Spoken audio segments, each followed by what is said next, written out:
Welcome back to the Sounds of Stadia Podcast, your weekly show where we round up all of the Stadia and gaming news for your listening and viewing pleasure right here on youtube.com/Helix Cloud Games. Don't forget, if you haven't done so already, do click like on the video, subscribe to the channel and hit that bell so you're kept in the loop with all of the amazing content we bring you here at Helix Cloud Games, just like our first looks, live streams, and many, many more things. But I'm joined this week, of course, Chris, your host, by the man of many pixels, Mr. Ritchie. So some of you might have noticed something that happened on Thursday last week, and that SideQuest went live because Chris assumed I forgot to post it, but because we put our stream on the Wednesday night instead of Thursday night, he pushed it live on the Thursday. So he got a whole day earlier, thanks to Chris. See, you're making it a whole thing. When I say introduce you, I just want you to say hello, not throw me under the bus with our other shows. Yes, I got my days mixed up, folks. It was in fact a Friday, not a Thursday, or it was a Thursday instead of a Friday. Time's weird. I've been off. I've been sleeping in far too much. It confused me because I woke up to a notification saying, SideQuest Live. Is it Friday? Have I just completely messed up my days in my head? Yeah, no, it was me who in fact messed up my days in my head. But you know what? We're back on track. Everything's normal. This show has gone up. This show has never went up incorrectly, so let's hope that continues. For 127 episodes, everybody, of your weekly Stadia show. That's what we're here for, breaking down all of the Stadia and gaming news. But before we do all that, a bit of a serious news topic we want to touch on, of course, before we get into all the fun and games and stuff. Crazy shit going on in the world right now. Of course, our hearts go out to everyone in Ukraine, who's currently in the middle of an invasion, it would appear, from some arsehole dictator in Russia. Shout out to all the people over there. Hope you are all able to find comfort, safety, everything with your friends and families and loved ones. We can't really do much as just two people in the UK, Richie, but we've already said, you, me and Tom had a discussion this week and said that all of our proceeds from our memberships this month we're going to donate to the Ukrainian Red Cross. I think it's the least we can do. If you want to support them, we'll put the link in the description for the Red Cross, or any charity basically. It's a shitty thing that's happening. Didn't think we'd ever see it in our lifetime. Invasion, other sovereign nations being invaded with absolutely no justified reasons. So unfortunate, but we wanted to address it, get out of the way, and show your support. I'm sure some of you, probably viewers and listeners, have family, friends, loved ones out there as well, or close relations. Felt a bit weird for me the other day. We won't go too much in it. We won't spend long because I'm sure you've probably had enough with your family. But I got the benefit of going to Kiev a few years ago. I went for a football game. Spent a weekend there. It's a beautiful country, beautiful city. And I very much doubt anyone's probably going to go back anytime soon due to everything unraveling. So it's a big shame. It's a big shame. I don't know how I feel about it. It's made me feel really weird and just kind of like anxious. But obviously it's not going to directly impact me. But reading the news and getting bulletins every day, it's kind of like the COVID stuff where it's just you're hammered with so much bad stories and such, and sad stories. That's it. I've been doing lots of reading and stuff over the last week, and it's like I'm worried about how this could escalate. I think that's where my biggest piece of anxiety comes from. Out of it all. But I usually try and keep it on the up and up. But when you're seeing that happen, somewhere you've been as well. There's no positive take to this. Yeah. Anyway, we won't digress into it. It's a really shit thing happening from one arsehole who's just power mad, egotistical. So if you need a way to remember whose fault it is, just think of a tin of poo. That's how I do it. That's all you need to do, Richie. But let's pivot back away. Links in the description, like I said. Let's get back to some gaming and Stadia-related news, because we do have one hell of a show lined up for you this week. We're going to be breaking down all of your March Pro games. We're on the cusp of March. Actually, tomorrow, at the time the show goes live, they're free to claim as of tomorrow with your monthly subscription. We have a Stadia Developer Summit. Richie, we actually have people who work at Stadia talking, probably on a virtual stage of some kind, probably from their homes in the bedrooms and stuff, actively talking about the network, the technology, the future, I guess, in some capacity, which we've not had for over a year. We've been starved. I mean, we should mention this isn't a Stadia event. This is a Google Wild Developer Summit. Mm-hmm.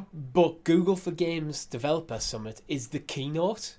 Yeah. For the Developer Summit, and we know Stadia is involved in that. Yes, and we did get some stuff last year's summit regarding to the future pipeline and how they've been working with devs. And again, you and me both suspect something is in line for GDC. I'm not convinced with GDC now since this news dropped.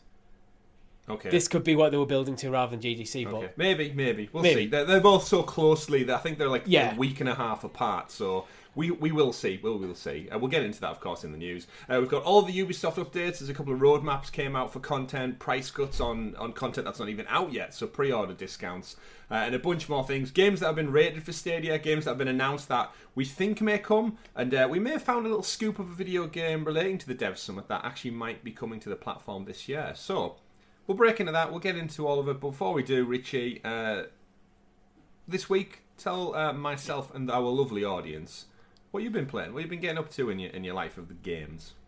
I've been playing Horizon Zero Dawn. Not Zero Dawn, Forbidden West. Oh, you did it. It got you. I've said it like 80 times when talking about it. Enjoying it so far? I am. What I found is when I was exploring, there was points when I was just like exploring the open world. Like, why did I love outside the combat? Because combat is amazing in both Zero Dawn and Forbidden West. Like, why did I love this game so much? It's when you actually start playing through the story bits and go, that's why. When the story really starts picking up. So anyone who's picking it up, for me, I'd advise plowing through the story a bit before you start exploring the open world too much. Yeah, enjoy it. Yeah. I for one, I love the world that they've crafted, and there's something really satisfying about unearthing something from our current world, what we live in.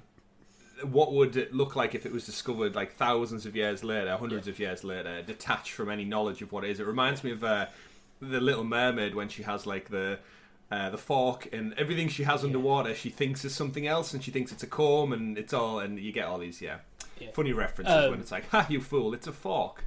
The one more bit of advice I'd give people is if you haven't played Zero Dawn first, play it or at least watch a plot summary.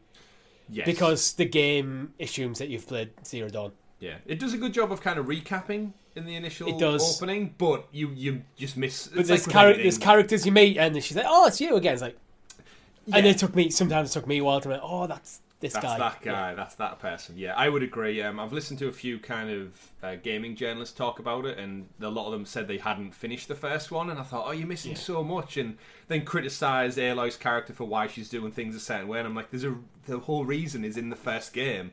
You're not getting it. And you work for a video game site. So. That's kind of just bad journalism. I didn't finish the first game. Why is the character doing this? Well, if you'd finished her story in the first game, you'd understand her entire journey through that game. Yeah. So you'd understand the character better. Like. Indeed. Speaking of understanding characters better, this past Thursday we dove back in, to Assassin's Creed Valhalla as part of our weekly Stadia live stream. Every Thursday, 8 PM UK time, we play a game either with the community or sometimes just together to get through some story content. This coming week, we will be playing one of the pro games, which we'll talk about in just a moment when we get into the news. Richie, we went into part 2 of the Assassin's Creed crossover event with Cassandra from Assassin's Creed Odyssey and Eivor. Really enjoyed it again. It was about 2 hours this time, so probably a little bit shorter than the first piece we played a few weeks back. And just jumping back into Valhalla. Once you remember the controls, it always comes flooding back of why I really enjoy Assassin's Creed games, and more so this kind of new open world stylized. I'm liking this idea of these like very small, shorter stories for Assassin's Creed. I think they do so much more for developing the lore and the world and the story than what you typically I find with Assassin's Creed. You get this huge open world, an interesting story that sometimes gets lost in the weeds a bit. Mm-hmm. Yeah, I think there's interesting ways that they're now pulling on threads to create this kind of Assassin's Creed universe, and we've theorised a little bit before regarding Infinity and what that could look like, and the future of Assassin's Creed, and what the Dawn of Ragnarok DLC is kind of pushing us to believe, but we'll never know until Infinity we get Ubisoft. It's just like kind of almost an ensemble. Well, what's the way I'm looking? An anthology of these smaller stories. Yeah, maybe these 2 to 5 hour stories, depending how quickly playing, how much of that world you explore. I think there's a potentially great game in there, and because with that you can change up where the location, the characters so quickly from like experience to experience, and have like this like kind of thread that ties them all together, which is looking like it's Cassandra. Yeah, I agree. I mean, she has the literal opportunity to thread all of the points in history together. We talked about it quite a little bit on the stream of what it could mean and how Cassandra could be that touch point, and very Back to the Future-esque ways of she was around when Ezio's story was happening, she was around when Black Flag was unfurling, and just having her be there almost like Back to the Future in Avengers Endgame, spying on themselves or seeing other people play out. It's really interesting. Obviously not themselves, it's not time travel she's doing. She's just we talked a bit during the stream. It'd be really interesting to go back to like Renaissance Italy during like Ezio's era, but you're playing as Cassandra and have the stories kind of overlap a bit. So when you're playing through whatever Cassandra's story in that game will be like, and you see like the start of Ezio's journey with like where his family get murdered, and it's like seeing that from Cassandra's perspective could be really cool. It would, and then it'd just be so good, wouldn't it? Like something she did led to the events of Ezio's family being captured or something like that, or being found guilty, and it's like, oh shit, Cassandra, you owe Ezio a big favour. Maybe she uncovered the Apple of Eden, and that's how the board just got hold of it. Yeah, before she could. So many things. Yeah. But we'll have to see where they go with that future story. We know sometimes it can be hit or miss. No doubt we'll hear about that soon. Ubisoft Forward has to be on the horizon. I know we say it every week, but as Stadia fans, Ubisoft is probably the one conference we can look forward to with confidence, knowing fine well that yes, we will get some good news. Let's face it, the next one we're going to hear about X-Defiant, Division Heartlands, updates for Division 2, Skull and Bones. What else have we got coming out? Avatar Frontiers of Pandora. So that's like 5-6 potential games that we suspect will come to the platform. So can't wait for that. Richie, we did actually round up and talk about Ubisoft games as part of this week's SideQuest episode, if I recall. Yes. Where we released it on the Thursday. Remind the lovely people and our lovely members, of course, we get it up to 6 days early. Or 5, 6, 7 days early, in fact, depending on when Chris decides to skip ahead and deliver it. What did we talk about in SideQuest episode 56? In 56, we will be talking about the Google Development Summit and what we expect from Stadia there, because we know they're going to be there. Oh, do you mean 55 with the Ubisoft I meant to say roundup? 55. All right, well, with 55, we talked everything from Rainbow Six Extraction, potentially more Riders Republic content, more Division 2 content, X-Defiant, Heartlands, everything that is Ubisoft that we could conceive that would come out this year. Prince of Persia remake, potentially. The Settlers, Skull and Bones. So everything we just touched on there about what we'd like to probably see at the Ubisoft Forward, broke it down with their relationship with Stadia. Terrific. There's probably about 10 to 15 games from Ubisoft that potentially could drop this year. On Stadia, which is the or key have thing. New content added. Yeah, and let's not forget we're still waiting on Blood Dragon. We're still waiting on Far Cry 4. Yeah, we didn't actually. That's one thing we didn't touch on. We didn't touch on games that have already been released on other platforms that then could be ported over. Yeah, we only touched on stuff that is either on the platform we're expecting new content or stuff that we're expecting to come. Crazy stuff. Plenty to talk about. So then, folks, without further delay, we may as well get into the thick of the week's show. If Richie will introduce us to the super sexy special Stadia story segment, aka the news. I like saying that every week. I know we do it every week, but it is kind of like a staple of the show. Yeah, I mean, it's been since episode 1, so we can't leave. I know, it's crazy. But story number 1. March is here already. We're in March. How is that even a thing? The great thing is it's getting lighter outside. It's getting a little bit warmer. We get an hour's day. We get an hour's sleep in this month, Richie. Cannot wait. But one thing I can't wait for, and you don't have to wait very long for, everyone, is your March pro games. 5 pro games announced this week. Kicking things off, let's have a look. Top of the pile, from my perspective, a Darksiders Genesis. I was going to say 2 then for some reason. The Sega Genesis 2? Why have I suddenly went to say 2 at the end of it? Darksiders Genesis is your first pro game to claim this week. It's an action-adventure that tears its way through the hordes of demons, angels, and everything in between on its way to hell and back with guns blazing, swords swinging. Genesis gives players the first look at the world of Darksiders before the events of the original game, as well as introduces the Horseman Strife. And more importantly, it's a little bit different from your traditional Darksiders game, with being like a top-down co-op as well, couch co-op. Yeah, it reminds me of... It's a top-down isometric dungeon crawler in the vein of... like the kind of biggest exponent of the genre would be like Diablo. Yeah. Rather than the more third person action adventure game that Darksiders typically is. Yeah, it gives me looking at the footage. It gives me a combination of Helldivers mixed with like those Lara Croft, the Guardian of Light game that we played. It's probably just because it's top down, but it looks like you work together, you solve puzzles, you fight loads of crazy creatures, and wreak havoc. The Lara Croft games are basically dungeon crawlers where you explore the dungeon, you get more loot, then you can explore more further on and continue the story like that. And games like this, they typically go through it's weak difficulty in these games. I don't know if this is true for Darksiders, but it is true for things like Path of Exile, Grim Dawn, Diablo, where instead of, when usually in a game you select your difficulty and that's that. Yeah. Difficulty works a bit different typically in these games. So once you complete the game, then you play through the game and the next higher difficulty up. But it's almost like New Game Plus, and you just keep working your way up. But every time you up your difficulty, the enemies and stuff get harder, but also the loot gets better. Yeah. It's fun. Actually, the gameplay of this one appeals to me a lot more than the traditional Darksiders games. I know we have... Yeah. Actually, are all Darksiders games on Stadia being pro now? We got 3 I'm not sure. Definitive Edition and 4, 2. I feel like every time a Darksiders game out, it's gone on pro not long after. I actually don't know. Well, I'll tell you what, while I talk about the fact that we'll be playing it this Thursday, you can look on the InLead's Stadia Pro monitor and see if they're actually there. I had a feeling you would be. Yes, folks, this Thursday, I mentioned at the beginning of the show, we play games every Thursday on the channel. We'll be doing it this very Thursday. We'll be diving into Darksiders Genesis, and myself and Richie will be doing some couch co-op. That's right, we're going to be in the same room together to play this game, because we don't have like a Lunar couch scenario yet with Stadia. That is one of the features I hope they roll out this year, the ability to just share your gaming session with somebody else via the cloud.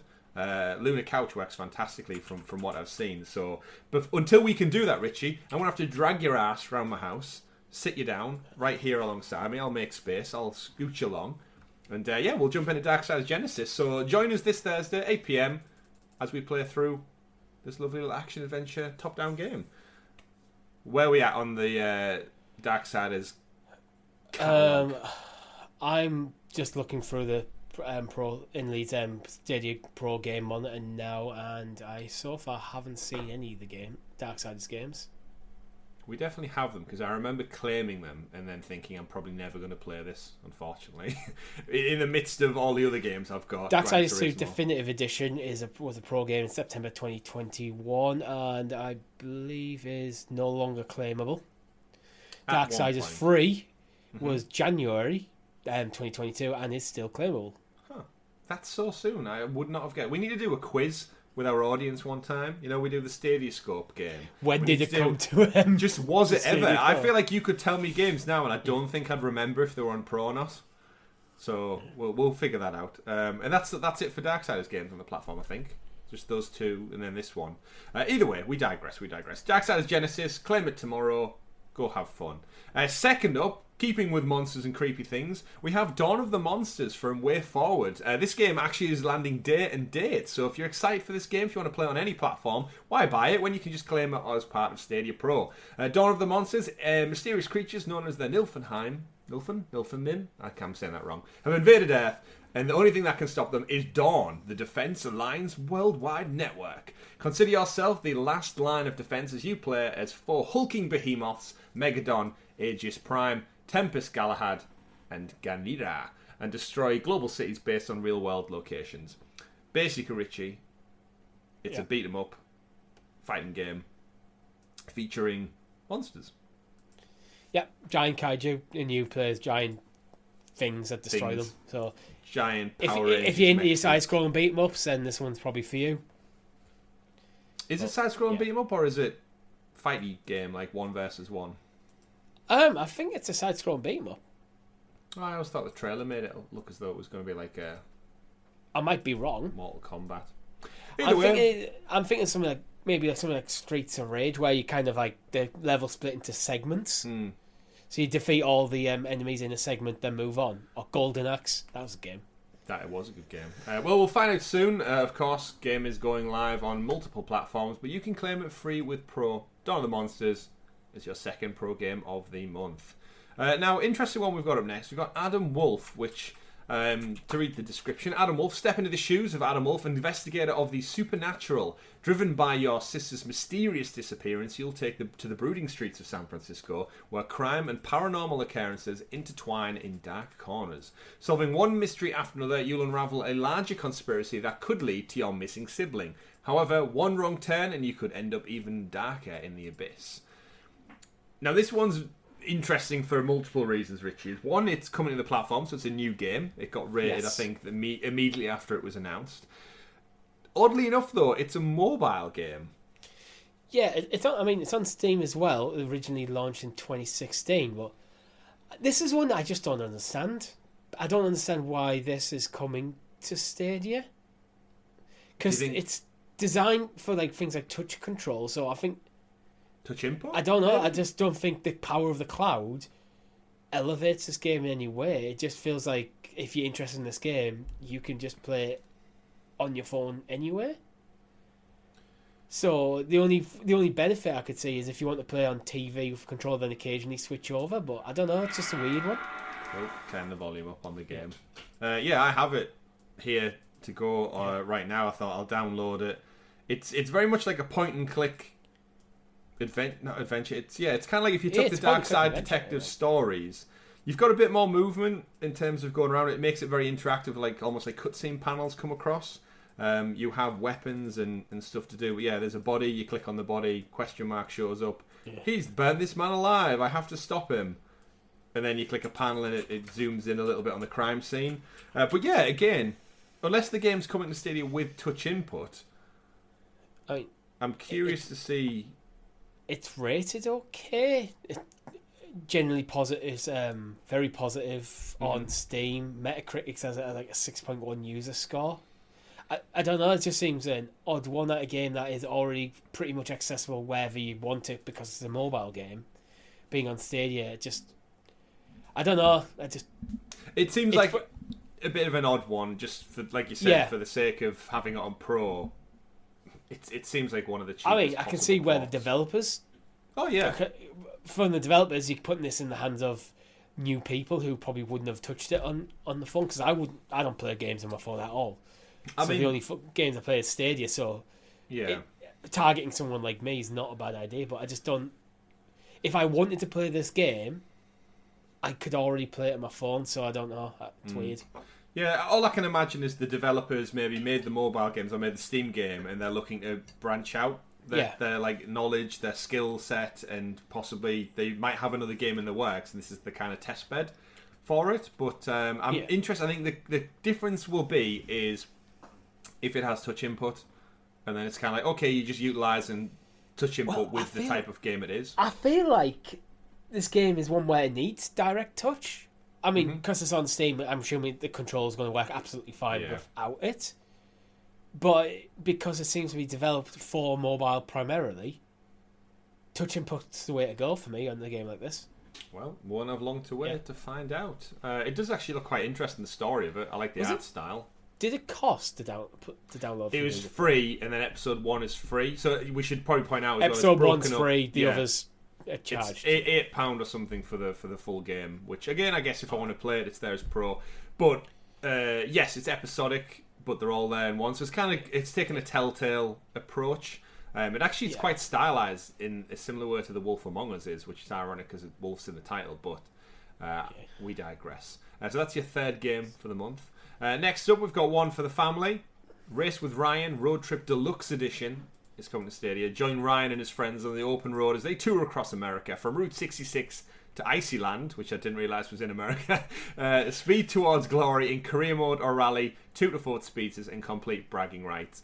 And this is obviously it's a little kart racer game based on the Race with Ryan franchise. We've said many times in the show before, we don't have children, but many of our viewers and listeners do. And I bet you can't wait to play this with your kids. I'm a big fan of kart races. Of course, me and Richie, we've played Mario Kart and stuff for years. Crash Team Racing is one of my favourite racing games of all time. This isn't for me, but you know what? No. I'd give it a go. I'd set up a race with you, me, and the community. It's 2 to 4 speedsters compete for bragging rights. I'll fire these little cute-looking eggshells at you and hamburgers and shit. let us know in the comments if you want us to do a stream of this. Because I'm on the fence about it. Because I love kart races when they're done well.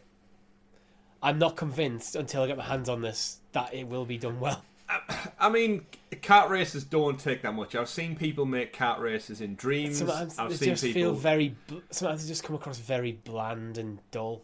Yeah, they need a hook, don't they? They need a hook to get them in, and obviously... And I think I remember watching some gameplay of this before, and it just looked slow. Yeah, which is not what you want from a kart racer. One of the interesting criticisms I watched, Stadia Cast, Lloyd had a go at the Fast and the Furious Shifter one, and he actually said there was something to do. You know, in racing games, when if you fall so far behind, it rubber bands you to kind of let you catch up with the pack. He said there was something to do with that, and maybe latency, where because it's a racing game, it's like continual. And I don't know if we've seen it a little bit maybe in Grid and Dirt 5 and stuff, but there's a bit of like rubber banding response where the whole time he was playing the Fast and the Furious game, either it wasn't optimized for cloud or something. It just felt like the car was going through spurts of being pulled forward and dropping back and pulled forward in between, like, refresh rates.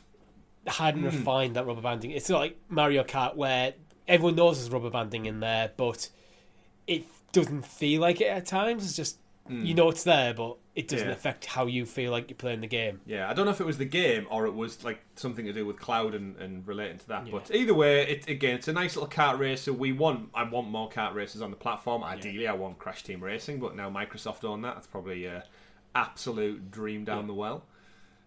But yeah, let us know. I'm happy to take on people and race with Ryan. And I'm sure everyone out there with family and kids will love it. Or maybe it's just a big Racing with Ryan fan. Final game for the week.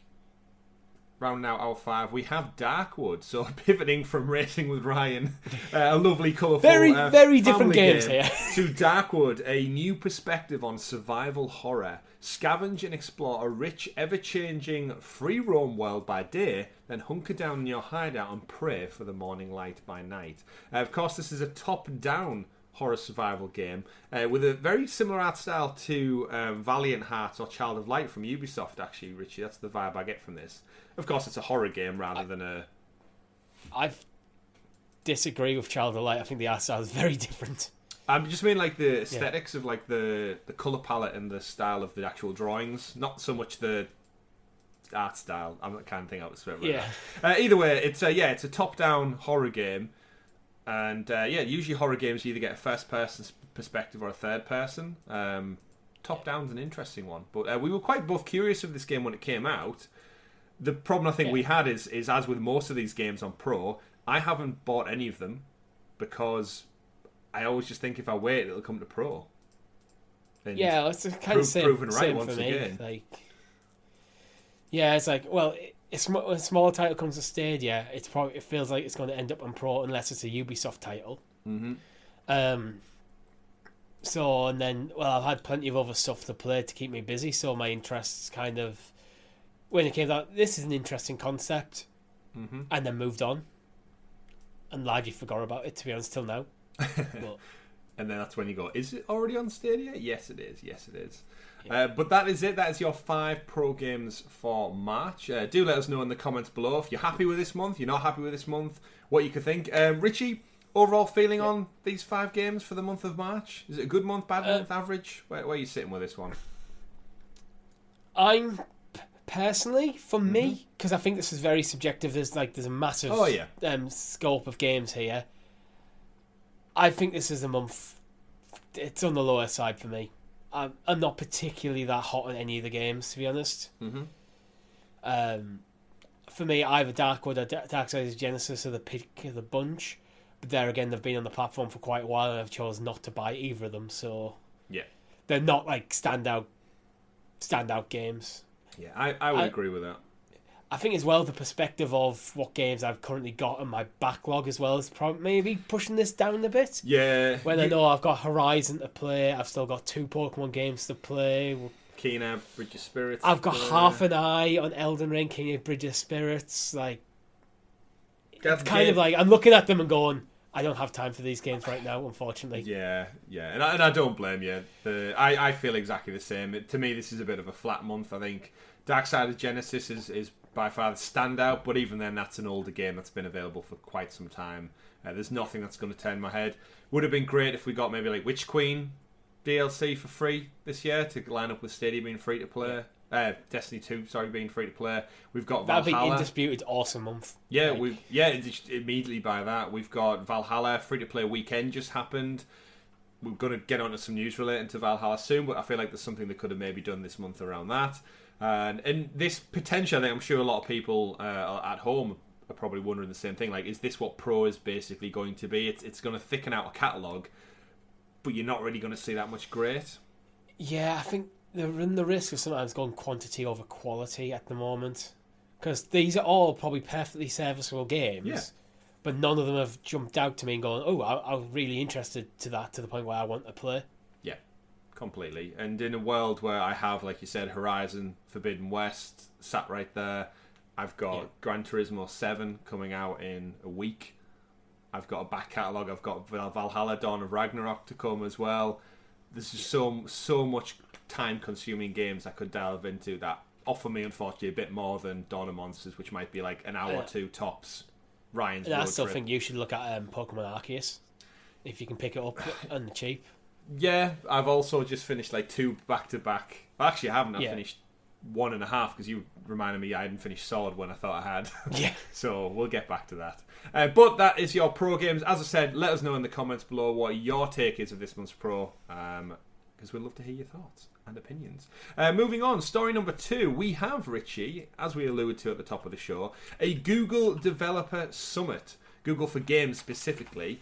And we got some great news this week that Stadia are going to have a presence. So we won't delve into the full one. If you want to go check it out, it's just gamedevsummit.withgoogle.com. And there's a full breakdown of agendas. They're covering multiple sessions across mobile gaming, cloud infrastructure, and additional content. However, anyone who's looked into this site will see that under cloud games and infrastructure... But I found these results on search. Okay, great. Be quiet. I wasn't addressing you. If you go into the cloud games infrastructure one, there is a full section and a breakdown of the agenda dedicated. So to start things off, we'll just go in chronological order on the actual site itself. It kickstarts things off with open source back-end tech for games with Embark Studios. Now, we should point out, last year they gave us loads of updates regarding the Stadia Pro, the flow of devs, the way money was shared out, the back-end for testing. They went quite in depth with a good insight into what Stadia is, the partnerships, and that's where I think we learned about like the Lenovo deal, AT&T partnerships and stuff like that, which actually, looking back in hindsight, the AT&T deal led to Arkham Knight. So they're already talking about this last March. We just didn't see anything until Arkham Knight was out, maybe. But I digress. The thing I did want to pick on this, so according to the first one, is Google Cloud, open source backend tech with Embark Studios. They're going to be going over studios that don't largely invest and build their own optimized backend. Instead, they pass control over to a third party, and Google obviously want in with that. We've said before, Stadia being able to make your games in the cloud, especially whilst working from home, it's been fantastic, and a lot of devs have actually praised Stadia for allowing them to work on the project from people's homes and just have different builds in the cloud. The one thing I want to take away from this one, Richie, is Embark Studios. Yeah. They are only founded in 2018. They're here talking about games in a section of this Google for Games Dev Summit, sandwiched between Stadia content. They haven't got a game out yet, but they do have one due out in 2022 in the form of Ark Raiders. Yeah. We actually covered it as part of, I think it was the Game Awards it was revealed at. Possibly, yeah. I'm fairly confident now that this game is coming to Stadia. Otherwise, why would they be here? It's worth pointing out as well that the head of the studio is the former head of DICE, the guys who make Star Wars Battlefront, Patrick Soderlund. Right. So if you're watching the trailer, there's a couple of times when you get that kind of over-the-shoulder third-person like perspective for the shooter stuff. Like, it does remind me a lot of Battlefront. Obviously, it's a different setting completely, but we know that that game, as much as it got kind of panned a lot, it ran so well. It's interesting. And it was beautiful to play, so I think there's a potentially great third-person shooter in here. Now you said that, and I'm watching the trailer back, Yeah, I can You see notice it when Yeah, as soon as you say Battlefront, I'm like, yeah, take away the Star Wars aesthetic, and yeah. It's when I read the words DICE, I was looking who the studio head was, and then I was watching the trailer, I was like, oh, that makes sense. It clicks. You know what? There seems to be some sci-fi elements to this as well. So yeah, I'm in. So for those who can't remember the Game Awards reveal, Ark Raiders is a cooperative third-person shooter where you and your squad of raiders unite to resist the onslaught of Ark, a ruthless, mechanized threat descending from space. You play as one of the raiders, a group of resistance fighters. With the help of a patchwork early warning system, you fight to protect our home against the enemies dropping from orbit. Ark is faceless and unfeeling, but no one could accuse Ark of being unresponsive. In fact, Ark responds to resistance with ever-increasing destruction. Then they go on to talk about resist and fight and jump right into the free-to-play world. So, in a free-to-play world, so I'm guessing, is this game just going free-to-play? That would suggest it would. Yeah, I think we need to find out more. But what we do know is it's currently confirmed for PS5, Xbox Series X and S, Steam, GeForce Now. Okay. So this is next gen only, by the looks of it. So I don't know. I feel pretty confident this is coming to Stadia because it'd be weird for it not to. Well, but there again, this is Google. So. Yeah, again, it is. But I think to pivot back to the actual dev summit, why would they have a 25-minute slot preceding bear in mind the next slot is playtesting made easy on Stadia. Why would they have any need to be at a Google conference unless they're specifically there to talk about making Ark Raiders using cloud tech but not bringing it to Stadia? It's either going to be a big shoot in your own foot for the Google and Stadia gaming combination team again, which wouldn't surprise me. Yeah. But you know what? We need games for 2022. I can't imagine Stadia aren't bringing any day and date good quality AAA titles to the platform. No disrespect, Dawn of Monsters, but it's not quite AAA what I expect from a gaming platform. So, I think we could safely say, I don't know whether this is a scoop, but I'm confident we will be getting Ark Raiders on Stadia. It's not. I wouldn't call it a scoop because it's not confirmed. Well, we reported on it first. Yeah, I think it's got a very good chance, and we'll find out in a couple of weeks. And I think this could be, by the looks of it, a potentially really cool game for Stadia. This could be actually a good get. So. I agree. I don't think I was that fussed on it when it was revealed at the Game Awards, because I think we were probably an hour and a half, 2 hours into Trailer City then. But with you mentioning the Battlefront thing and how much I've got the Platinum in Battlefront 2, that gameplay, strip away Star Wars, there is a good game there. If it's not laden with microtransactions, this could be one to watch. Yeah. And it does have a cool 80s aesthetic, which who doesn't love? If it's free to play, there's going to be microtransactions in it of some kind. That's a point. We'll see. But my issue with the problems in Battlefront is half the content was locked behind microtransactions or incredibly long grind, often 20, 30, 40 hours of grinding to get unlock single characters, and then the star cards just broke the game. Yeah. It was you had pay to win mechanics in there, so that's so they hit the microtransactions in a bad way from all different directions. If this is largely, yes, there's microtransactions there, it's largely going to be cosmetic stuff plus potential season passes, battle passes, that sort of stuff, then I think we've just got to a point as a gaming industry where these are just largely accepted. Yeah, I agree. Especially if it's a free to play game. So we'll see. But yeah, now I'm excited. Yeah. I've got myself all hyped up and excited, even though we know nothing. Next up, Stadia are taking the stage. So bear in mind that particular first one is listed under Google Cloud, and this one's listed under Stadia. So I guess don't get our hopes up too much. Play testing made easy on Stadia. So Ryan Bartley will be taking to the virtual stage to talk about Stadia's infrastructure and tooling made easy to test your gameplay no matter where you or your team work. Kind of goes off the back of the working from home initiative that Stadia pushed for back in 2020 when the world went into lockdown. We then have a Project Density, not Destiny, talking about large-scale metaverse, which again I hate the term metaverse, but of course Google are going to be involved with that. They've got cloud customer engineers and chief product officers on board to talk about that. We've then got Markik Undak from the Stadia porting team to talk about writing Windows emulators for Linux from scratch, which I think there's been quite a lot of talk on Twitter this past week and social media about Steam Deck and Google pushing to get Windows to Linux ports actually a lot further along than they currently sit, because Windows have this massive hold over kind of gaming on PC and such. Yeah, the install base on Windows is absolutely huge. Yeah. So any sort of PC games have pretty much been developed for Windows. It makes sense if you're a developer, but now things like Google have like are working using Linux. You've got things like even Amazon Luna are looking into Linux. Yeah. Steam Deck runs natively on Linux, although you can install Windows. Yeah.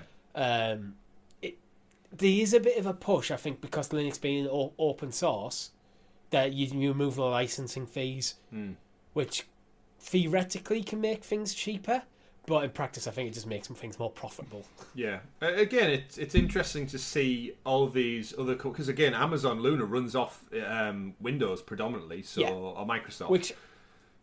I think Amazon are taking the right approach, to be honest. Let's focus on, we'll develop the platform on Windows, but then maybe get it over to Linux later, because it makes the porting easier right off the gate, out the gate, which means you can get that early library stronger, and then you can focus on moving it, transferring it over later. Yeah, and Amazon obviously have their own studios still, so for all we know, all of the dev teams at Amazon Studios could be saying, look, we'd rather work with Linux.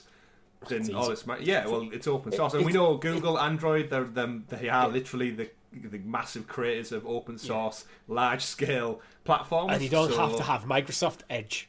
Yes, get rid of it. So Markin's going to take the stage and talk about detailed overviews of the tech behind Google's solution for running unmodified Windows games on Stadia. This is a deep technical walkthrough of some of the core concepts with the goal to allow curious programmers to better understand such tech and potentially build their own. Yeah. So win-win. Yeah, I think what we're looking at there is we heard last year that they were further developing their porting tools to make it easy for developers. I think this is where they're going to go outright and go, right, this is what we've been working on, so this is how it's going to make your life easier. Because we've had this is what we're doing, but we haven't had the how it's going to work. I think this will be the how it's going to work. Yeah, very interesting. Next up, we've got migrating a live game service to Google Cloud. So this is in line. It actually says Bandai Namco speak about their experience doing this with the Google Cloud.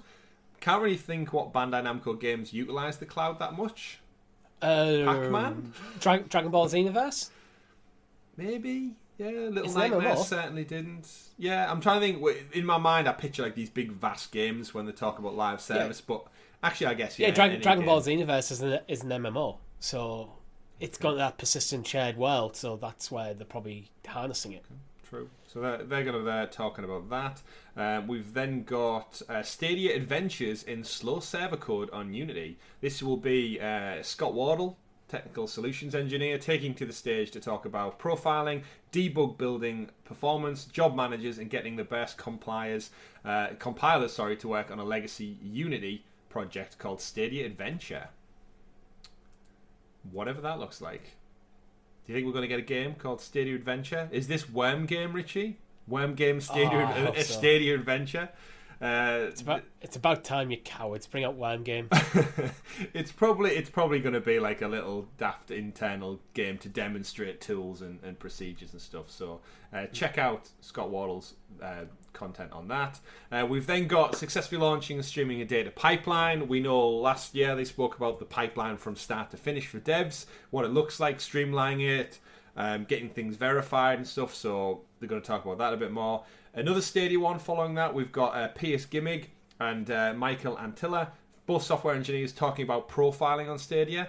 The Stadia DevX team is actively developing its performance profiling solutions for both CPU and GPU, and learn about the philosophy behind Orbit, our CPU and system profiler, dive in GPU analysts tools. So lots of technical blah blah. It means nothing to me. Two guys are basically going to come and talk about profiling games that work well for Stadia, I guess.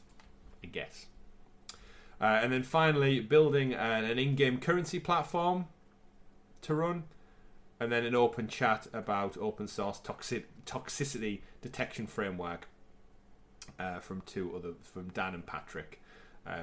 Odd one to end on. Detect toxic speech in the vernacular of your game's players. I guess that's to catch arseholes online. Anti-toxicity models. this might be machine learning. So it sounds like I was going to say this is going to probably using Google's AI to kind of identify harassment. Mm-hmm. So rather than having to rely on a reporting system, where you're relying on people not just quitting the game and moving on with their life, they're actually going through the process of reporting someone. Yeah, I imagine this could probably identify, okay, no, this person is this hate speech, this is bigotry, let's ban them instantly. Yeah, I think that's smart. Again, if you can have just key buzzwords picked up, and if you hit so many within a certain time frame, then you get flagged as you're clearly not. It's one of them. It's smart in a lot of cases. I worry slightly how this technology could be used to monitor people's speech. It can be a bit invasive at times. Mm-hmm. But it is in the terms and conditions, right? Yeah. I'm thinking about outside of video games how that could. Oh yeah. That technology is quite a little frightening. Yeah, I know. I guess. I know Microsoft came into criticism for that. A while back about, I can't remember, it's something to do with Donald Trump and stuff, and Phil Spencer actively came out and said, look, Microsoft isn't a political platform, we're a gaming platform. If we want to ban people from our network, we don't owe you anything. Like, we let you play our games on Xbox. If you're being a dickhead or you're being an asshole, we can boot you out with no ramifications because it's our platform. He's our terms of service. This is how you breached it. Yeah, Bye-bye. exactly. And I do agree with that. But all in all, Richie, I think we should be a little excited about this Dev Summit. And I said at the beginning of the show, I'm just excited for employees at Stadia to actively have a platform to talk about their work and their passion. This is the reality. We have, for the first time in like 18 months or whatever, in over a year, an event of some description that we know Stadia are going to be at. Mm-hmm. And it's not Ubisoft. I mean, it's a developer summit. It's not aimed at us as consumers. Definitely. Or even us, if you want to broadly put us into the press category, but they are there talking about Stadia-related things. Yeah. Which not only shows it's not dead, and sorry, killed by Google, hashtag. Not yet. Not yet. Not yet.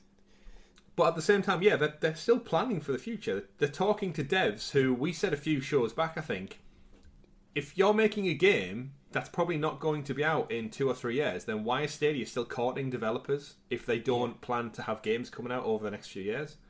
And the critical thing as well for me here is the word Stadia and not game. They could have went for a more generic term just like gaming, play testing made easy on Google. Google Stream? Google or something. Or Google, even if they didn't want to go, we're not going to separate Google Stream and Stadia. Playtesting made easy with Google instead of playtesting made easy on Stadia. Yeah. They've specifically put that word, and that is a choice as well. Yeah, certainly is. So again, profiling on Stadia could have been profiling in games with Google. Yeah, completely right. So stuff to hopefully be excited about, and maybe we'll even see Phil at some point. Or maybe a Connect, or maybe something, because we are heading into March now. And this, like you said, this has been many, many months. And at some point, the community, the players, they will get riled up again due to the silence. We go through it, like you and me go through it, don't we? We have our ups and downs where, like, you feel in a good mood, you get some pro games, but then you look elsewhere and you see Elden Ring comes out, you see Guardians of the Galaxy comes out, you see in Horizon and all these other big titles come out, and you look at the roadmap for the rest of the year and think, what, I've got Ariverse coming. Yeah, Ariverse coming, which we should have got last year. More Valhalla content, probably some Ubisoft stuff. And what? So, yes, use this Dev Summit to kind of kickstart your year. It's going to be a long one. Right, let's pivot away, Richie, from the Dev Summit. We've talked about new games from Embark. We've talked about devs taking to the stage. Let's pivot back and talk about some actual game news we know about. Rainbow Six Siege Year 7 has been announced from the Ubisoft team. They've given us a bit of a roadmap, just a lightly touching it. They're breaking it down into 4 seasons, as per usual. Each new season comes with a new operator. Season 1 comes with an operator from Japan, followed by Belgium, Singapore, and then Colombia. Each included with the Battle Pass. You get new maps, new map modes, ranging from permanent team deathmatch to the shooting range to arcade modes. There are new events that are going to be dropping throughout all of the content as well. They've added some new security features in for player protection. Cross-play and cross-progression are still very much included with Rainbow Six Siege. and a bunch of other stuff. I won't go too much into it because I'm sure if you're a Rainbow Six fan, you've probably looked into it yourself. Richie will probably jump back into Siege at some point. We like to delve into it every now and again. It's crazy to think that it's in year 7. I know. I honestly think this is a game that they just need to keep going with it. I don't why sunset this game as long as there's people playing it. Keep going, keep adding new maps, keep adding new characters, keep adding new game modes. Like, just keep going. Yeah, completely agree. I think there's a lot that can still be done with Siege, and you know what? If all else fails with Extraction, fold that into Rainbow Six Siege as well. They're practically the same game. One just has aliens. But moving on to our next bit of Ubisoft news, they are apparently very happy with Skull and Bones. We reported on Skull and Bones, or we discussed Skull and Bones part of the earnings call a week or so ago, and they've since came out and reportedly said they're very happy actually with the pirate game that's been in development since what, 2016, 17 it feels like. So while the developer publisher didn't explicitly reveal any further information about the game's development, reading from Eurogamer, in discussion during the earnings report, they actually said they were very happy so far, but they've got no plans to delay or cancel the project further, which means we are on track to see it before financial year 2023. I thought I'd just throw this one over to you, Richard, to think, when maybe do you think Ubisoft want to drop this game this year? If you were to drop a pirate game in 2022, where would you put it? Well, it's a financial year 2022-2023, so it could be as late as next March. Mm-hmm. I think this is probably later in the year. This year, though, I'm not sure. It depends because we don't have a Ubisoft Forward plan that we know of right now. Mm-hmm. And I think this game does need a Ubisoft Forward. Yes, I think we need to see a lot more actual gameplay. Yeah. And I don't think it'll be too long after that. I think what they've done is, because I think I've got a feeling that they've redeveloped a lot of concepts for this game. Mm-hmm. Especially with Ubisoft's change to focus more on these kind of persistent world. How can we keep you involved in the game, keep you monetized, and coming back with things like season passes, and then unfortunately the NFT situation. Yeah. So I think they've probably reworked a lot of stuff like that, which might be the reason for the delays. Yeah. But again, I don't know. I'm gonna go. We don't really have many dates for later in the year. So it's hard to put. I'm gonna go September. But I haven't got a good reason to say that. It just feels it could go a lot of ways. It feels like they don't want to get in. I feel like the Christmas period, like October, November, is usually pretty crowded. Yeah, I think it's too busy. I think they want to hit before that.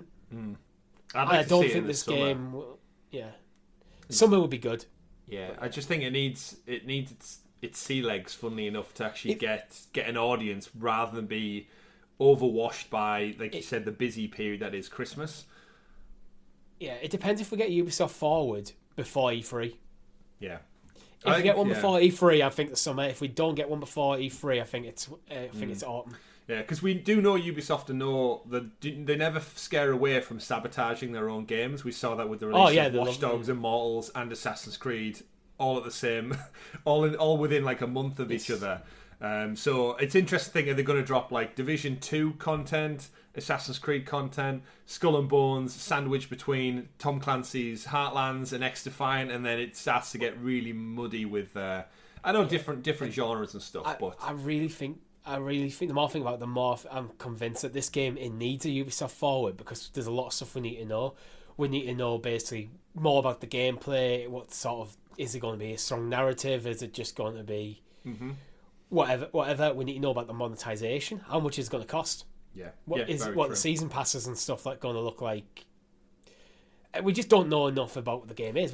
All we know is it's a pirate game. That's basically where you basically are the ship. Yeah, I think my biggest dream for it, I've said before, is they come out with a Ubisoft Forward, show off the gameplay, remind us how good Black Flag was and how everyone loved it, and give us a bit of content to grab on it, because I think Extraction fails for me because it's got no story really. It's got no reason to keep its hooks in me. Whereas if Skull and Bones can come out and say, look, we've got a really cool pirate-esque story woven throughout the live service gameplay, give me a reason to keep coming back. Because if you're just going to give me a ship and I just have to level up the ship and level up cannons and my crew, that's not going to get me to go back to it. As fun as it is, I need to care about the cast. The ship combat in Black Flag was fun. Was really fun. It was probably one of the standout things about that game. Does that on its own? Is that on its own enough to actually carry an ongoing title? Exactly. And also, I think that we're quite a while out from Black Flag now, and each Assassin's Creed game, the ship content is kind of dropped in importance. Mm-hmm. So I think I do worry slightly. Like, this is why they need to sell this game to us. Like, this is what the game is. This is how much it's going to cost. This is what the battle pass is going to be. Like, we need to know more about what the whole overall concept of the game is. Yeah. I would completely agree. And we just have to look at other games like Extraction. I know it did well because it was on Game Pass, but I don't see anyone talking about it anymore because it's got no story. There's no one picking it up and playing it past the point. I think that's a bit of me and you not being these like games of service style gamers. Like maybe because we'll jump in, we'll have a good time with Extraction for like a week or two, and then we'll move on. Where other people, you look at Rainbow Six Siege, we'll jump in for like an evening or two every now and again, and then not touch it for like 6 months. Where other people will be playing it every night in that 6 month period. I guess this is where we're just not. Is it going like full kind price of clued in properly or free service? Because like Battlefield 2042, no story, no campaign, no one. Obviously, the game was broken anyway. But if it comes out free. It's weird because Ubisoft are at the tail end of like a bad run of PR, and I feel like this game was incubated and made through all that bad press. Like, they can't pivot this game now and make it probably what people want. This is going to be a reflection of the last 5 years of Ubisoft, which doesn't bode well, I don't think. Which is why I mentioned earlier about things like NFTs, microtransactions, season passes, like. What's the monetization? I don't think it's going to be free. I don't think it's going to be full price. I think it needs to be around about the £30 mark. The reason I say that is this is a Ubisoft Plus game for me. This is the game where you want people to get Ubisoft, the game to try and funnel people in the Ubisoft Plus. Yeah. So you want to price it at a level where if people just buy the game, they'll buy it. But other people will stop, look at it and go, take that moment to think, what's the best way for me to access this game? Yeah. And with Ubisoft Plus, you can just have the season pass baked in as well. So that is true. You get that super deluxe gold edition included. Yeah. But Skull and Bones, fingers crossed it is good. Fingers crossed soon. We don't have many pirate games. Remember Overboard on the PS1 demo disc? No. That was good. Shout out to Overboard.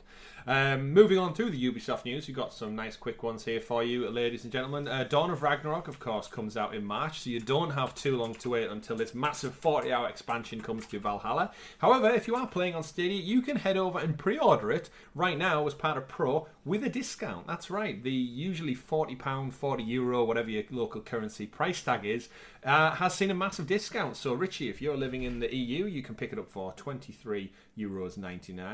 If you are actually in the UK, you can pick it up for less than £20. It's coming in at £19.79, down from £32.99. So, interesting again to see this get a discount so soon before its launch. For something that's meant to be 40 hours, that's basically a full game on its own. Do you think there's a chance Ragnarok ever goes just standalone? Like, you don't need Valhalla to play Dawn of Ragnarok? I don't think so. I think if they were going to do that, they would have had the opportunity already. Interesting. Although, I honestly think they could almost charge more for it. If they brought this out as just, hey, we brought a new game. It's a spin-off Assassin's Creed game called Dawn of Ragnarok. It's £40. Yeah. I think they could sell it for £40 without having to need the sale, but... I mean, yeah, if you're over stateside, it's $49.99 down to $29.99. That's $20 off for a 40-hour expansion to an already massive game. So that's it. It's a 40-hour expansion. If they went like, oh, it's a slightly smaller title, so it's not the $60 price point, and we'll target a $40 price point. I think they really could just sell this on its own. Yeah, guess we'll find out soon enough. Moving along, a couple of Ubisoft tidbits while we wrap up this Ubisoft block.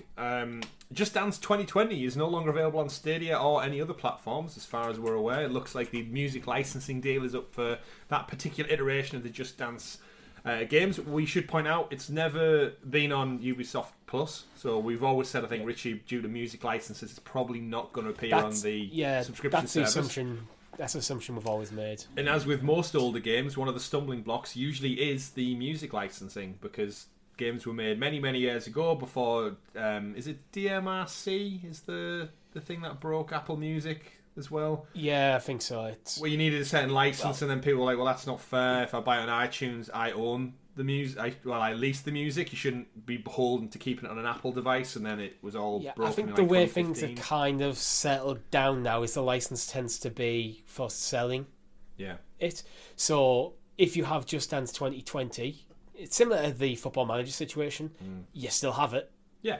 But you can no longer purchase it. Yeah. These products cannot be sold outside of a multi-pack. Almost like when you get shops that sell those crisps and drinks as standalone cans. It says 19p on the can, but you're selling it to me for 50. Why is that? That's annoying.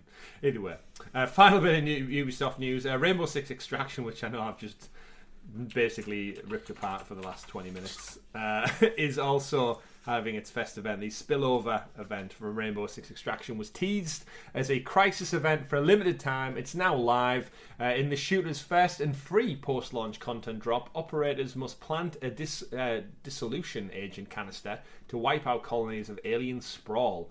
In all, there are 9 sprawl colonies to find across the map.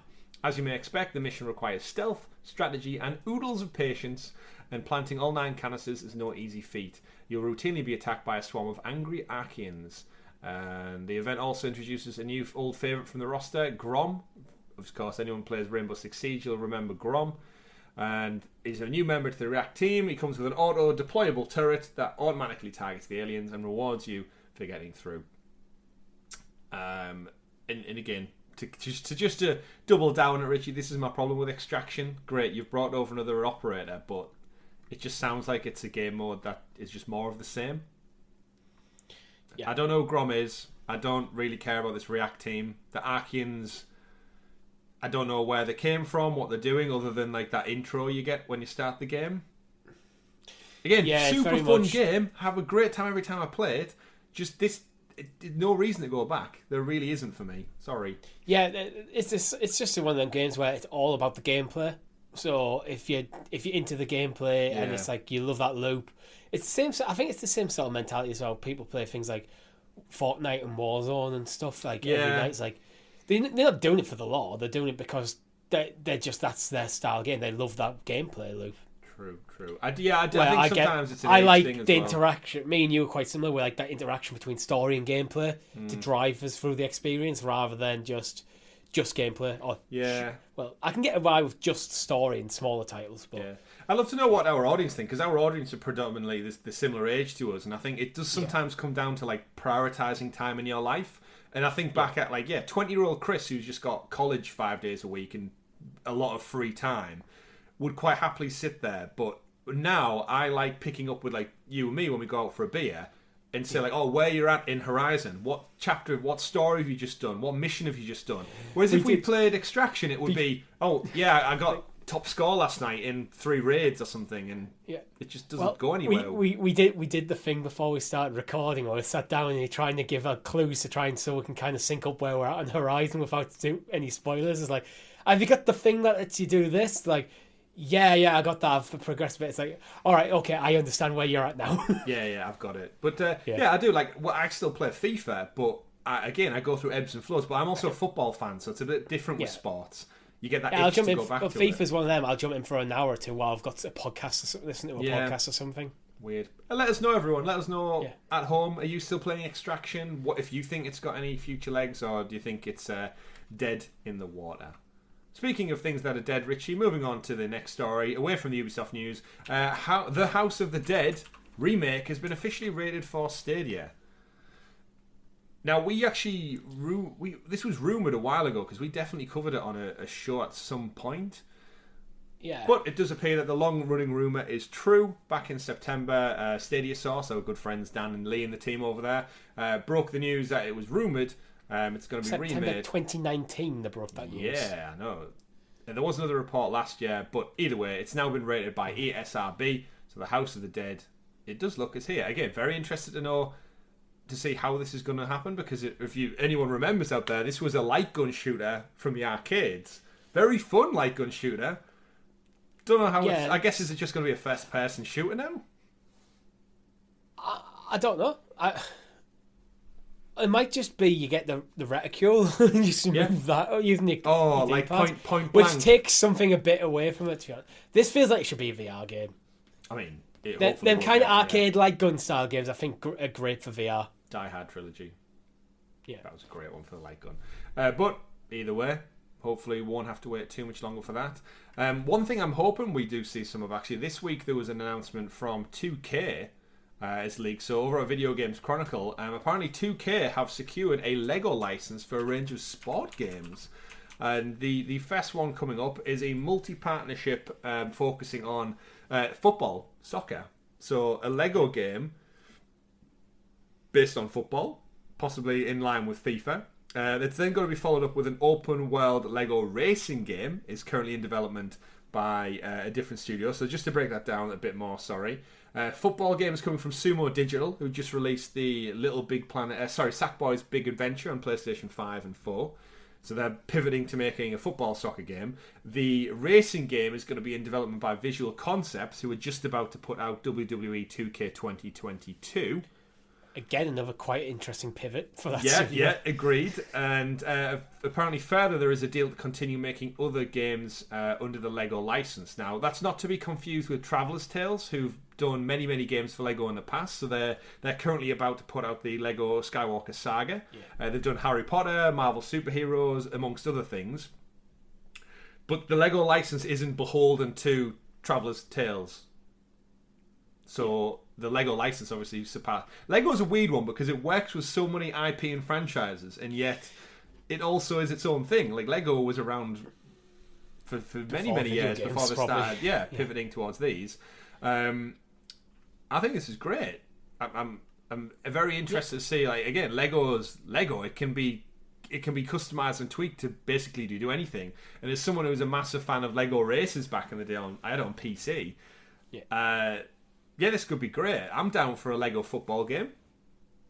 Yeah, I mean, interesting thing is, will they have the full FIFA licenses, or will it be just like there's stuff to be seen there? I either think it's one that either you get all the proper licenses and you run with it, or you just go, you know what, we're not going to bother with that. We're going to do it entirely our own thing. We're just going to use the sport as a concept. Yeah.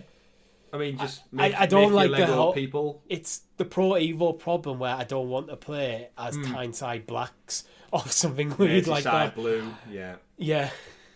Apparently, the football game is actually going to be out in line with the World Cup this winter, so we're actually not probably too far out from hearing about this game. And Lego racing. We said earlier in the show about kart races. Racing with Ryan's one thing. Would I be a million times more interested if it was a Lego racer? Yeah, absolutely. Because I've got no affinity for racing with Ryan. Sorry, dude.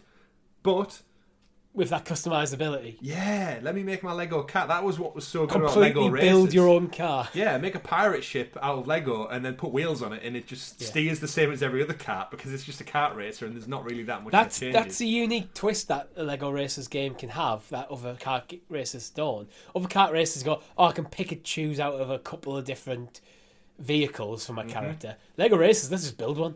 Yeah, and I don't know if you played Lego Racers, Richie, but guess what was the boxes and the crates you smashed through in Mario and the little coloured bits. You got pieces. It was just a blue Lego brick, a red Lego brick, a yellow and a green Lego brick, and they give you different powers, missiles, blue shell-esque things.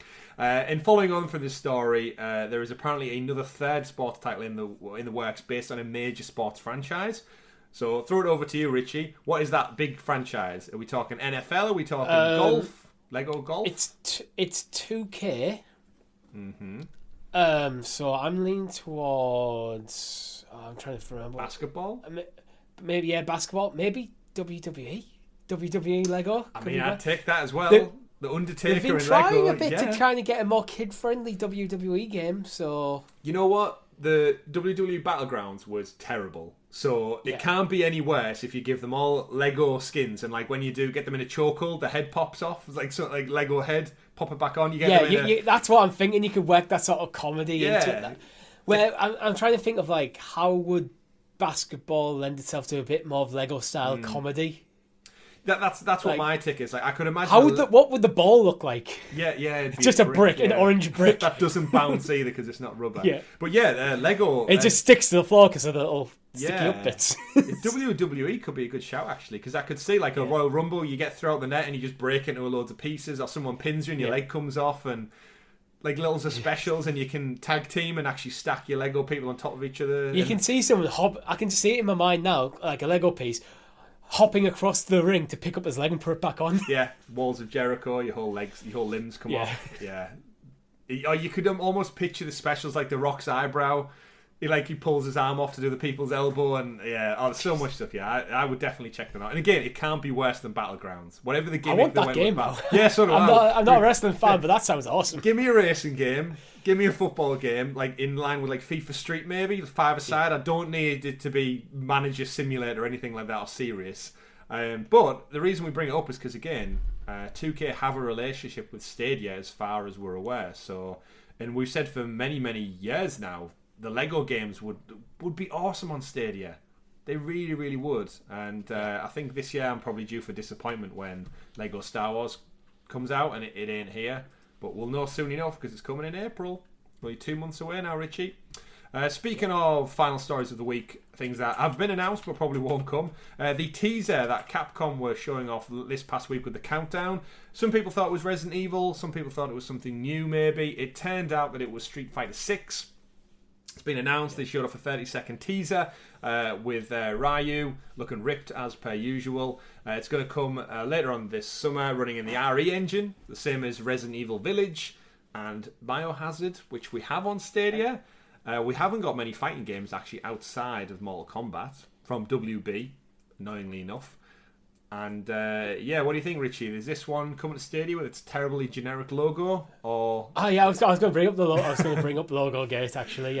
You know what? I saw them getting loads of shit for the logo, and I was thinking, you know what? I don't think the logo itself is bad, but Street Fighter's got very distinctive stylized logos. Like it does. Just stick with it. It's fine. Like they've tried. It looks like they're trying to modernize something that just doesn't need it to be. Just leave it alone. Yeah, leave it alone. It's also interesting how I saw loads of people going, this looks like they've used a stock image. It's like, well, there's only so many shapes and styles you can use in the world before stuff starts to look the same. Like, these won't be the first to have a hexagon with 2 letters inside it, and they won't be the last. But no surprise. For me, that argument, though, means it's like, well, if you're just going to go with something generic, why change? True. They went for a more modern style, but I don't know. We'll see. It doesn't bother me because I'm not a Street Fighter fan, but I think the old logo is like, just stick with it. Of course, the last one was exclusive to PlayStation as well, so people are unsure whether this is or this isn't. We don't know. Hopefully it comes to Stadia. I'd love to see another fighting game on the cloud platform, but alas, we just have to wait to really find out more.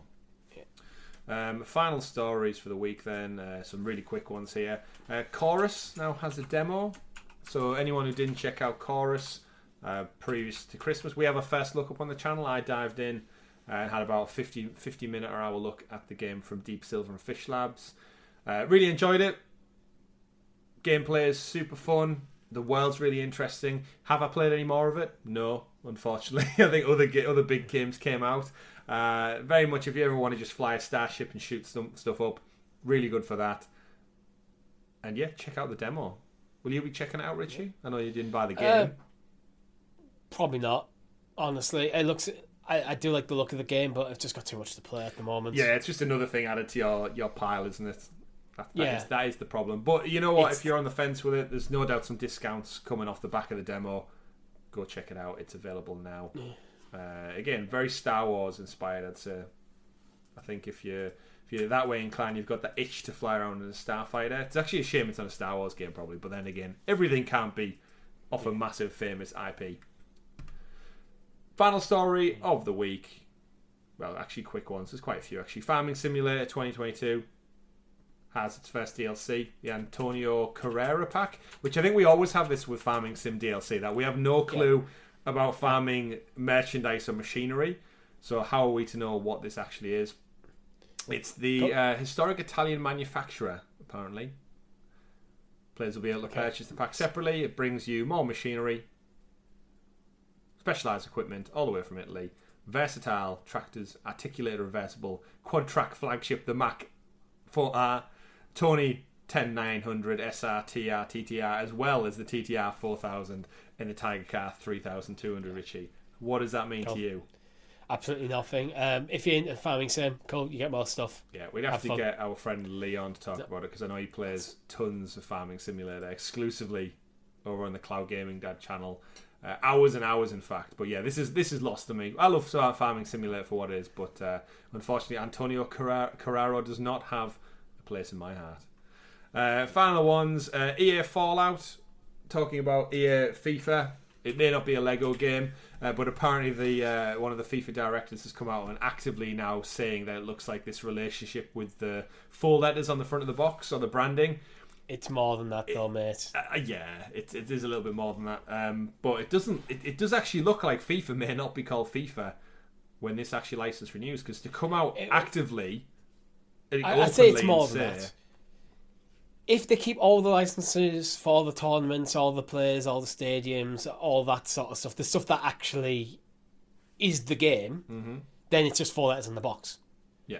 But if they start having to change the name of things like the World Cup or the Champions League or the names of players or the names of teams, then it's much more than 4 letters in the front of the box. Well, that's what he goes into in the article. He actually does say that they only really rely on the FIFA name for the FIFA World Cup. Whereas it sounds like all the deals in between, like the clubs and the sponsorships, they're actually dealt with separately.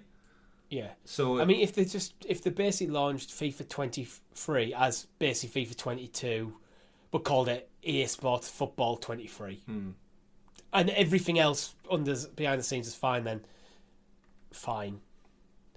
But again, I think it's a major. I do think it's a major like part of the brand, though. Yeah, I mean, people, again, arguably FIFA, the name is more recognised as the game than it is the governing body of football in the world. Yeah, when someone says FIFA to me, I'm not thinking of the Federation for International Football Association. I'm thinking of EA Sports FIFA games. Yeah, exactly. Me too. That's exactly what I go to. That might be why the problem. Maybe. But time will tell. It's probably going to be there for the foreseeable future for now. I don't know what we call it. It probably will just be EA Soccer or EA Football, and then insert the name. Just like we got NFL, NHL.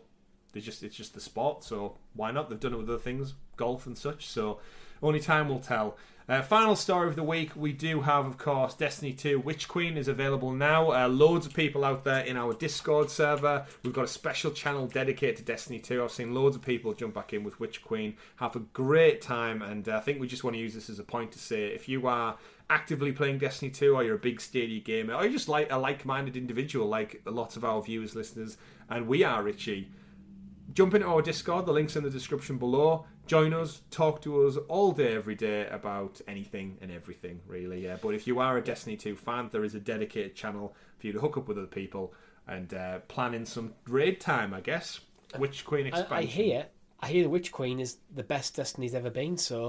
Yes, I've heard that as well on a few bits of content I've listened to this week. Of course, if anyone's not familiar with the Witch Queen expansion, over 1 million pre-orders. It's got a definitive new campaign. It's got new destinations, weapon crafting, legendary, various difficulties, free story introduction, and more importantly, you automatically level up to start with. So you don't have to play catch-up. You can jump in and get straight either back to it if you're a lapsed Destiny 2 fan, or you can jump in right now. I'm still not sure how much the story's going to land. I personally don't like the auto level up stuff. I'd rather play through the actual game to get to the end content rather than just going straight to the end. But you don't have time. You don't have time for this anyway, Richie. So yeah. Don't worry about it. And that is, of course, part of the Season of the Risen, which is going to be Bungie's newly supported content as that rolls out.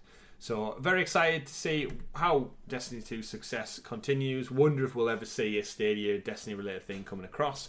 However, that has been it for episode number 127 of the Sounds of Stadia podcast, brought to you by Helix Cloud Games. It's been a good show, Richie. I've enjoyed this week. It's nice to be talking about games. We recorded last week on a Friday, so it feels like an actual long time since we sat down. Yeah, it does. and recorded.